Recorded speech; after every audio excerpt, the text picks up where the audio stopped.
Please ভাই, জীবনে তো কত কথাই শুনলেন ভাই, প্লিজ এই ভিডিওটা ভাই একবার শুনে যান কি বলে।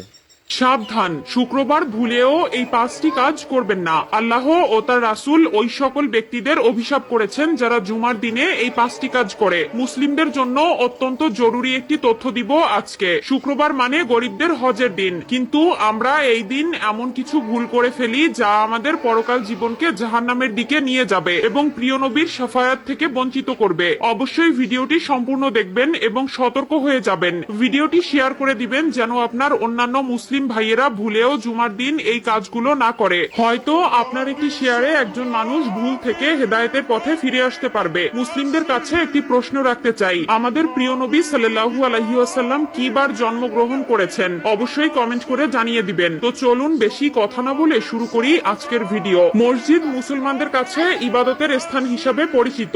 এরপরও আমরা মসজিদে এমন কিছু কাজ করে থাকি যা মসজিদের পবিত্রতা নষ্ট করে। তাই মসজিদের পবিত্রতা রক্ষার জন্য কোরআন হাদিসে নিষিদ্ধ বিষয়ের উপর লক্ষ্য রাখা উচিত। 1 নম্বরে কোনো নামাজি অন্য নামাজিকে উঠিয়ে দিয়ে বসা যাবে না। রুদ্দুল মুখতার 630। মসজিদের ভেতরে প্রতি ওয়াক্ত নামাজ একই স্থানে আদায় করার জন্য কোনো লোক নির্দিষ্ট জায়গা রাখতে পারবে না। 2 নম্বরে রয়েছে মসজিদে হারানো বস্তু তালাশ করা যাবে না, কারণ মসজিদে দ্বীনের কথা বা কাজ ব্যতীত অন্য কোনো কথা বা কাজ করা নিষেধ। মিশকাত শরীফ 654। হযরত আবু হুরায়রা রাদিয়াল্লাহু তাআলা আনহু হতে বর্ণিত, রাসূলুল্লাহ সাল্লাল্লাহু আলাইহি ওয়াসাল্লাম বলেন, তোমাদের কেউ যদি মসজিদে হারানো বিজ্ঞপ্তি দিতে শুনে তাহলে সে যেন বলে, আল্লাহ তোমাকে ওই জিনিস ফিরিয়ে না দিক, কেননা মসজিদ এই সকল কাজের জন্য নির্মাণ করা হয়নি। মুসলিম শরীফ 568। 3 নম্বরে মসজিদে দুর্গন্ধময় কোনো জিনিস খেয়ে বা নিয়ে প্রবেশ করা নিষেধ। মিশকাত শরীফ 655। রাসূলুল্লাহ সাল্লাল্লাহু আলাইহি ওয়াসাল্লাম বলেন, যে ব্যক্তি দুর্গন্ধযুক্ত খাবার খায় সে যেন তার মুখ পরিষ্কার করা ব্যতীত মসজিদে না যায়, কারণ মানুষের মতো ফেরেশতারাও দুর্গন্ধ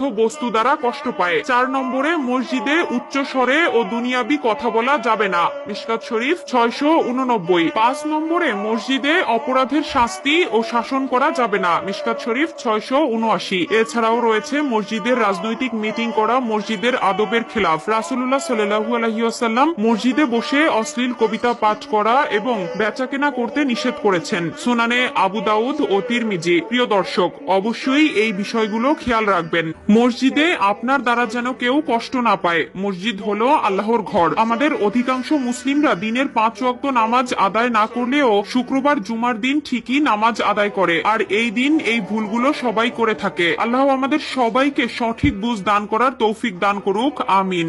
আমি জাহান্নামে পুরুষদেরকে অনেক আযাবে ভুগতে দেখেছি, যার মধ্যে একজনকে পাথরের উপর মাথা রেখে অন্য পাথর দিয়ে অনবরত থেতলিয়ে দেওয়া হচ্ছিল, যার জিহ্বা অনেক দূর পর্যন্ত টেনে নিয়ে যাওয়া হচ্ছিল এবং তাকে তার জিহ্বা দিয়ে ঝুলিয়ে রাখা হয়েছিল। তার